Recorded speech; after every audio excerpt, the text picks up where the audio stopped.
Средношколците револтирани од образовниот процес, ковидот, дојавите за бомби, онлайн наставата се само дел од пречките за квалитетна настава. Од пред зградата на Министерството за образование и наука побараа кратење на материјалот за државната матура и бесплатен јавен превоз. Средношколците со услов до Министерството да им излезе во пресред и да им ги исполни барањата. Во спротивно се заканија со бојкот на наставата и на државната матура. Во материјалот, што е обемен, а за сите 4 години, а ние делот тој материјал го поминавме само туку така. Да, и ова ќе трае се додека не ни излезат нашите барања, нема да идеме на настава. И утре ќе се собереме доколку не ни се одобра тоа што го бараме. Од Министерството за образование тврдат дека средношколците биле запознати дека полагањето на државна матура ќе биде со скратен материјал.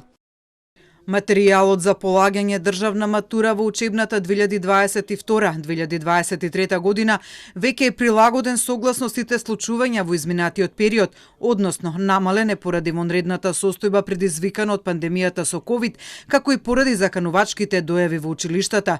Тој ги содржи исклучиво најважните информации и податоци кои учениците ги совладале во сите 4 години од средното образование и учениците се запознаени со тоа.